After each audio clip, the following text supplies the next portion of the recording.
Alright, hello everybody, welcome back to Bits and Bytes, the show for talking about gaming and the world of gaming. This time around I'm going to be talking about something new. Everybody knows CES is going on, there's a whole bunch of tech stuff coming out, it's freaking awesome. I love getting on YouTube and seeing all my favorite YouTubers talk about this kind of stuff. And so the next couple of Bits and Bytes will probably be covering related topics to that. Right now we're going to be looking at PlayStation and their PlayStation Now whole kind of idea going around. They actually had a bit of a demo that people could do at CES, and I just want to give my opinion on it and talk about what I think it's going to do for their consoles and games and whatnot and their fans. I know that Zach was recently talking about thinking about getting a Vita, and I guess I was going to do a separate Bits and Bytes on that, but I'm just going to tie that into this one because the PlayStation Now actually makes me change my mind about what I was going to say. So PlayStation Now actually has PlayStation putting their games and your ability to play games, such as PlayStation 3 games and whatnot, into a cloud system, so you can actually access them from a number of different places, such as your television. I think it has to be a certain type of television, I'm not really sure. You can access them on your PS Vita, you can access them on your PlayStation 3 and PlayStation 4. Via a cloud. So basically, I think on one of the videos I saw the guy was playing on a TV and there was no system present. He just he had a cloud deliver the game to the TV. So that to me instantly said, hey, people, like you guys who went out and got a PS4, you don't have backwards compatibility. Now you do. You can play your PS3 games on your TV if you have a PS4, and you don't have to lose that, and I think that's awesome. I think it's a great move for PlayStation to do that. It gives different ways to play your games as well. Like if you do own a PS Vita, your library is kind of hurting, so the ability to play some of the PS3 games, which the PS3 library is actually quite fantastic, really. Your ability to play that on there also takes your PS3 games and makes them mobile. I think that's awesome. Problem is, you need an internet connection, and that's the downside to it that I do need to talk about. But it kind of, which makes me kind of hurts because to me it kind of touches on the whole Wii U gamepad thing. Like if someone's playing on the TV, you want to play a PS3 game, you can just play it on your Vita now, you know? Go sit on the couch somewhere, they can watch their TV.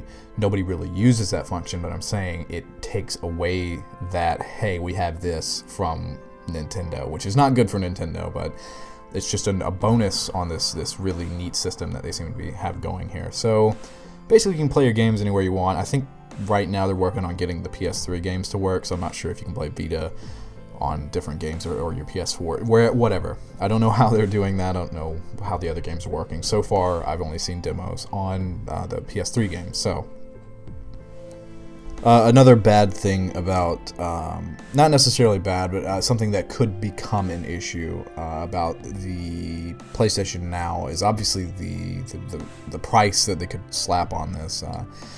Nobody really knows how much you're going to have to pay to use this this technology or this service that they're giving you. So if they go a little too far with it, or if it's like, the Xbox Live even bothered me, $50 for a year. It's pretty good, but I mean, it just felt painful having to shell out $50 to use Xbox Live for a year when I never even used it that much. So there's a whole balancing of how much you pay and how much you actually use it.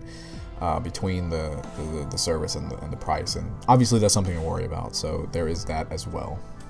Obviously it sounds really cool. I'm excited for it because backwards compatibility to me is still kind of a big deal, because if you go through and buy all these games and maybe your PS3 breaks, you don't really want to buy a new one if you have a new system. So this kind of fixes that problem, but not completely, because there's a big problem with it. You do have to have a pretty decent internet connection. I mean, you're talking about streaming an entire game over a cloud. I think they said that their recommendation was like 5 megabits, so it's not terrible. It's actually pretty common, I think, but I think I've watched multiple videos on the subject, and I know that one of the people I watched had some lag on the PS Vita when they were playing God of War Ascension, I think, when they were doing it, and a lot of those connections were like Ethernet cable hookup, not wireless. So time will only tell how this is going to work over like a wireless connection, or in a practical area when you sit down and you're in your house and you're working it over the wireless, is it going to lag? How is it going to work?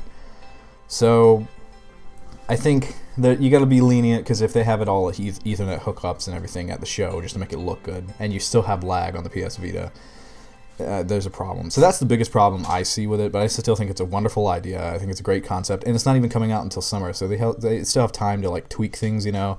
I think the like demo whatever you can get access to will be in February, but I'm not sure that, I don't think the everyday person can get access to that. I'm not really sure how that works.